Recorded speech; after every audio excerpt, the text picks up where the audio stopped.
Πολιτικό αναλυτή της Interview. Καλησπέρα, καλώς ήρθατε στην πολιτική κουζίνα. Πάμε να δούμε τις τάσεις, πώς εξελίσσονται. Ευχαριστούμε που είστε και σήμερα κοντά μας και καλό μήνα εύχομαι. Πάμε να δούμε τις τάσεις, πώς εξελίσσονται. Έχουμε και μια νέα δημοσκόπηση που δημοσιεύθηκε πριν λίγο νωρίτερα της Opinion Poll, κύριε Βασιλιάδη, για λογαριασμό του τηλεοπτικού σταθμού Άξιον. Να δούμε την πρόθεση ψήφου και να μας σχολιάσετε και με βάση βεβαίως και τα δικά σας ευρήματα. Βλέπουμε εδώ πρόθεση ψήφου επί των έγκυρων. Στο 25,6% δίνει τη Νέα Δημοκρατία, μόλις 1,4% ο ΣΥΡΙΖΑ, 8,8% το ΠΑΣΟΚ, 5,5% το Κομμουνιστικό Κόμμα Ελλάδος, 5% η Ελληνική Λύση, 4,2% η Πλεύση Ελευθερίας, το 1,1% η Νίκη και 1,2% το ΜέΡΑ25.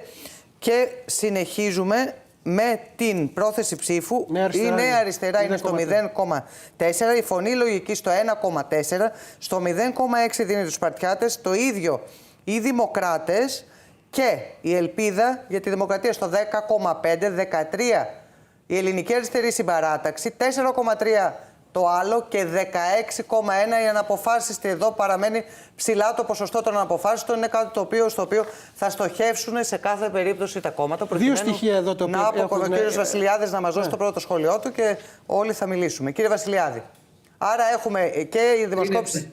Πείτε μας. Ναι, έχουμε μια πρώτη αποτύπωση και από την Opinion, θα έλεγα. Είναι περίπου το ίδιο σκηνικό με αυτές που είδαμε την προηγούμενη εβδομάδα. Περίπου η ίδια κατάσταση και στη δική μας την περασμένη Τρίτη. Βέβαια, έχουμε μια διαφορά στη σειρά, αλλά στα ποσοστά δεν διαφέρουμε και πάρα πολύ. Δηλαδή, το συμπλήν το 1,13 και ο άλλος το 10,14. Αυτό δεν παίζει απολύτως κανένα ρόλο. Έχουμε κυρίαρχη τη Νέα Δημοκρατία. Και από εκεί και πέρα η μάχη για τη δεύτερη θέση για μένα είναι μεταξύ και του ΠΑΣΟΚ και του ΣΥΡΙΖΑ και του κυρίου Τσίπρα, το ΛΑΣ και της κυρίας Καριστιανού ενδεχομένως. Θεωρώ ότι αυτό πρέπει να δούμε στις δημοσκοπήσεις. Καταρχήν, υπάρχει μια ρευστότητα στο πολιτικό σκηνικό και αυτή η ρευστότητα περνάει και μέσα από τις δημοσκοπήσεις. Αυτό είναι δεδομένο. Μην περιμένετε μια σταθερότητα και να μπορούμε να συγκρίνουμε τη μία δημοσκόπηση με την άλλη, γιατί έχουν τα προβλήματά τους μέχρι να βρουν τα πατήματά τους. Θα τα βρούμε στο επόμενο διάστημα, αυτό είναι σίγουρο, και πάλι οι δημοσκοπήσεις θα δείχνουν περίπου όλες το ίδιο πράγμα. Αυτή τη στιγμή είμαστε σε χαρτογράφητα νερά, γι' αυτό υπάρχει αυτή η αστάθεια. Τώρα, αυτό που πρέπει να βλέπουμε στις δημοσκοπήσεις είναι αν αυτά τα ποσοστά που παίρνουν και η Ελλάς και η Ελπίδα για τη Δημοκρατία είναι τα ποσοστά τα οποία θα μπορούσαν να χαρακτηριστούν ταβάνι ή μπορούν να πάρουν παραπάνω. Αν δείτε τις δεξαμενές από τις οποίες έχει πάρει και ο κύριος Τσίπρας και η κυρία Καριστιανού, θα δείτε ότι δεν έχουν κάτι άλλο να πάρουν. Επίσης, είχα πει ότι και ο Τσίπρας και η Καριστιανού δεν θα αγγίξουν καθόλου τη Νέα Δημοκρατία. Ίσως ο Τσίπρας να αγγίξει λίγο το ΠΑΣΟΚ, πράγματι αυτό συνέβη, αλλά όχι σε βαθμό τέτοιο κακοποιητικό, θα έλεγα. Δηλαδή, αν το ΠΑΣΟΚ έχασε με 1,5 μονάδα από την εμφάνιση Τσίπρα, είναι ζήτημα. Χωρίς ΠΑΣΟΚ το αφήγημα Τσίπρα δεν βγαίνει. Γιατί ο Τσίπρας αυτή τη στιγμή χτίζει με ό,τι έχει γκρεμίσει. Για να χτίσει κάτι πιο καινούριο θα πρέπει να πάρει από το ΠΑΣΟΚ. Αυτός είναι ο φόβος για το ΠΑΣΟΚ και όχι η δημοσκοπήση, γιατί το τελευταίο διάστημα εξέφρασε και κάποιες αντιδράσεις, αν θέλετε, κάποιες αντιρρήσεις. Ναι, υπήρχε μια κριτική. Να δούμε και την εκτίμηση ψήφου στην ίδια δημοσκόπηση. Στο 30,5% η Νέα Δημοκρατία στην εκτίμηση ψήφου στη δημοσκόπηση της Opinion Poll.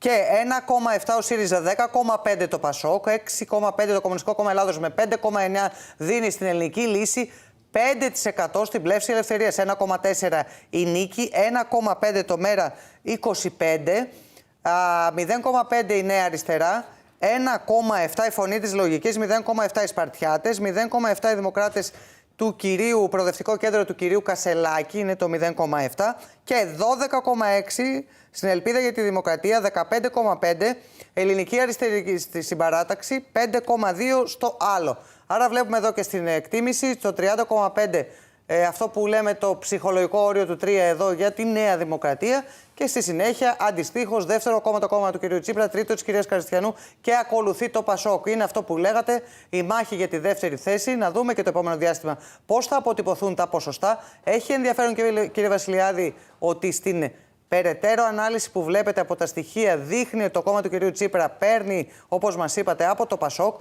αλλά εγώ επιμένω στην πρόθεση ψήφου και στο μεγάλο ποσοστό του 16,1% των αναποφάσεων. Κοιτάξτε, οι αναποφάσεις προέρχονται κυρίως από τη Νέα Δημοκρατία. Πλέον ο ΣΥΡΙΖΑ έχει εξαελωθεί με το 1,5%, εμάς μάλιστα μας βγήκε στο 0,5%. Και όλα αυτά είναι κόμματα για τα οποία νομίζω πλέον η συζήτηση πρέπει να γίνεται ξεκάθαρα για το ποια θα είναι, όχι η επόμενη μέρα αυτών των κομμάτων, αλλά η επόμενη μέρα των στελεχών που απαρτίζουν αυτά τα κόμματα. Γιατί σαν κόμματα που έχουν κάνει τον κύκλο τους, άλλωστε το είπατε και εσείς στο ρεπορτάζ, η Νέα Αριστερά κλείνει τον κύκλο της ουσιαστικά αύριο σαν Νέα Αριστερά. Αυτό που θέλω να προσθέσω και να μείνει, γιατί όπως είπα και απεδείχθη αληθές ότι η είσοδος Τσίπρα και Καριστιανού δεν επηρεάζουν ούτε Πασόκ ούτε Νέα Δημοκρατία. Το Πασόκ μόνο κατελάχιστον, επαναλαμβάνω, ναι, μεν επηρεάστηκε από την είσοδο Τσίπρα, αλλά όχι τόσο πολύ σε σημείο που να μην μπορεί να επανορθώσει. Εξαρτάται από τι πολιτική θα κάνει. Αν θέλει να κάνει μια πολιτική σαν τον Τσίπρα, προφανώς θα χάσει και άλλα ποσοστά προς τον Τσίπρα, γιατί θα το κάνει καλύτερα ο Τσίπρας. Αυτό που θέλω να πω όμως για το ενδεχόμενο Σαμαρά. Δεν φοβάται ούτε η Νέα Δημοκρατία από το να εμφανιστεί ο Σαμαράς. Αυτοί που είναι να πάνε στο Σαμαρά δεν είναι ήδη στη Νέα Δημοκρατία. Και αυτό σημειώσατε. Άρα λοιπόν, αν πάνε κάποιοι και σχηματοποιηθεί ένα ποσοστό